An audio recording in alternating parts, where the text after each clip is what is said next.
Yeah, it's tough. I mean, families are going through a lot, not just those poor families in Texas, Bianca, but families all over the country who had to get up this morning and send their little kids to school and think about things that they don't want to have to think about. Our kids are thinking about things that they frankly should never have to think about. So you're right, it's a tough day for Texas, a tough day for America.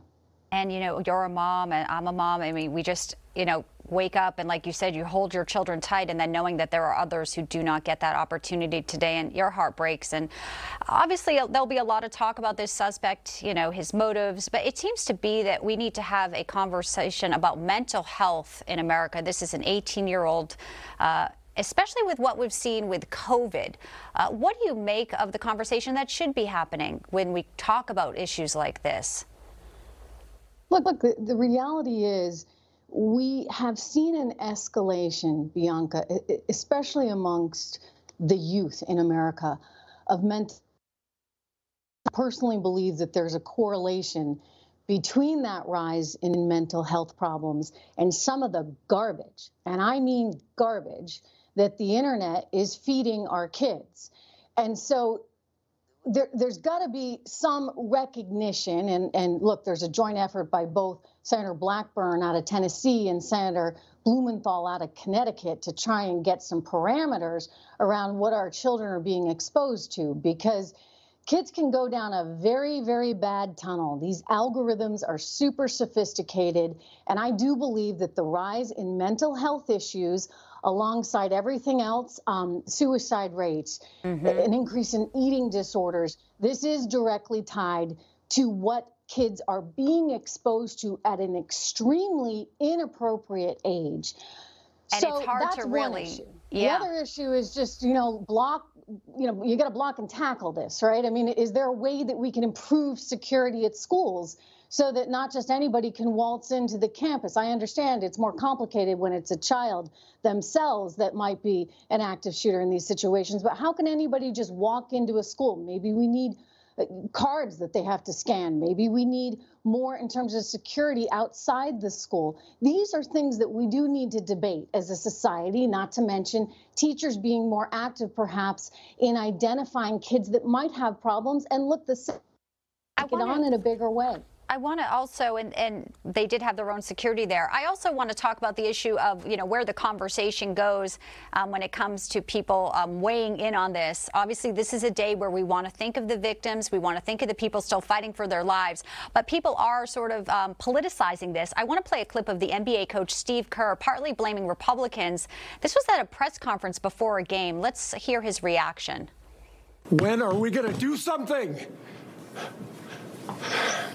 I'm tired. I'm so tired of getting up here and offering condolences to the devastated families that are out there. I'm so tired of I'm tired of the moments of silence. So I ask you, Mitch McConnell, I ask all of you senators who refuse to do anything about the violence and school shootings and supermarket shootings, I ask you, are you going to put your own desire for power ahead of the lives of our children and our elderly and our churchgoers? Because that's what it looks like. Coach Kerr getting political there, not even talking about the game at all, Trish. What do you make of that type of talk so early after this terrible tragedy? Look, I understand the passion, right? I understand the frustration. We all want to be able to fix this.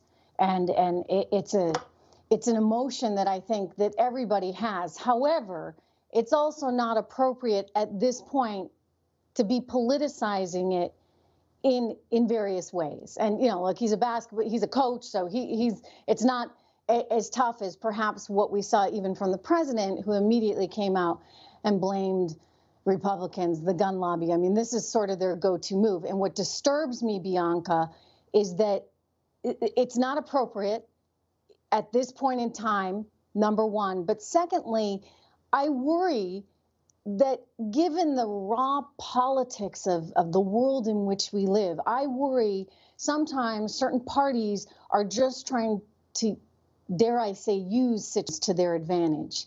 And if that's the case, it's just so flat out wrong. Look, America has to have conversations about how to fix this.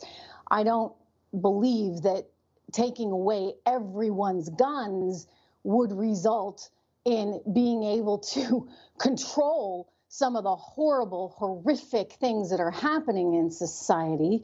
But I understand and empathize with their passion.